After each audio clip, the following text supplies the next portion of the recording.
दोस्तों नमस्कार, स्वागत है आपका एग्रो स्वामी चैनल पे। आज हम बात करने जा रहे हैं सरसों में लगने वाले प्रमुख रोगों और उनके रोकथाम के बारे में। सरसों में लगने वाला सबसे पहला रोग है सफ़ेद रोली। यह सरसों का अति भयंकर रोग है।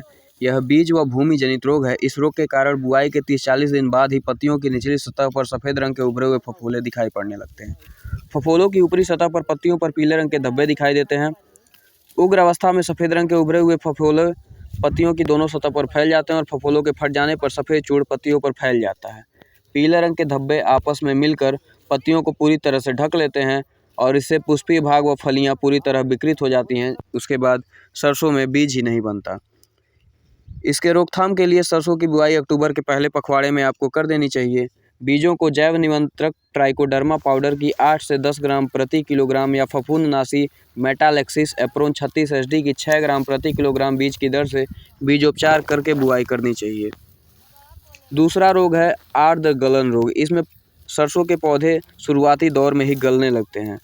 इसके रोकथाम के लिए मेटालेक्सिस या थायरम 75 WP की 3 ग्राम या ट्राइकोडर्मा पाउडर की 8 से 10 ग्राम प्रति किलोग्राम बीज की दर से बीजोपचार करके बुआई करनी चाहिए। यदि खड़ी फसल में इस रोग के लक्षण दिखाई दें तो कार्बेंडाजिम 12% और मैंकोजेब 63% के मिश्रण का 0.2% घोल तैयार कर छिड़काव करना चाहिए। ज़रूरत पड़े तो 15 दिन के अंतराल पर इस घोल को दोबारा छिड़काव करना चाहिए। सरसों का सबसे बड़ा रोग है स्क्लेरेटिना तना सड़न रोग। यह रोग इस समय सबसे खतरनाक रोग बन चुका है।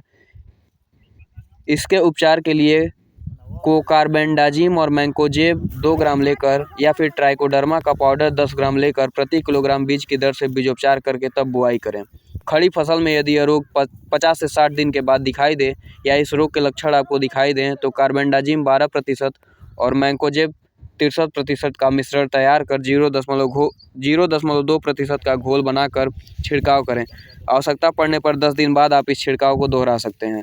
पौधों से पौधे व कतार से कतार की दूरी पर्याप्त रखनी चाहिए। रोगी पौधे को उखाड़ करके अलग कर देना चाहिए, नहीं तो यह रोग पूरे खेत में फैल जाता है। अगला रोग है सरसों का छछाया रोग। यह एक कवक जनित रोग है जो शुरुआती अवस्था में पौधे की पत्तियों और टहनियों पर मटमैले सफ़ेद चूड़ के रूप में दिखाई देता है। इसके नियंत्रण के लिए खड़ी फसल में 20 से 25 किलोग्राम गंधक प्रति हेक्टेयर या 0.2% घुलनशील गंधक का छिड़काव करें या फिर आप केराथियान एलसी का 0.1% का घोल बना करके छिड़काव कर सकते हैं। उसके बाद भी यदि उपचार में दिक्कत आ रही है तो आवश्यकता पड़ने पर 15 दिनों बाद आप इस छिड़काव को फिर से दोहरा सकते हैं। सरसों में प्रायः तुलासिता रोग देखने को मिलता है। इस रोग के कारण पत्तियों की निचली सतह पर कपास की तरह उभरी हुई सफ़ेद भूरी फफूंद दिखाई देने लगती है, जिससे पत्तियों की निचली सतह पर हल्के भूरे बैंगनी धब्बे पड़ जाते हैं, जिसका ऊपरी भाग पीला होता है और उग्र अवस्था में तना व पुष्प क्रम अति वृद्धि के कारण फूल जाते हैं। फलियों में दाने ही नहीं बनते। इस रोग का प्रकोप सफ़ेद रोली के साथ दिखाई देता है तो फसल में नुकसान की संभावना और बढ़ जाती है। इससे बचने के लिए आप सरसों की बुआई अक्टूबर के पहले पखवाड़े में कर दें। बीजों को मेटालेक्सिस एप्रोन 36 एचडी 6 ग्राम या फिर ट्राइकोडर्मा पाउडर 10 ग्राम प्रति किलोग्राम बीज की दर से बीजोपचार कर तब बुआई करें। फसल बुआई के 2 माह बाद या रोग के लक्षण दिखाई देने पर रीडोमिल MZ 2% का छिड़काव करें। आवश्यकता पड़ने पर 15 दिन के अंतराल पर दोबारा छिड़काव करें।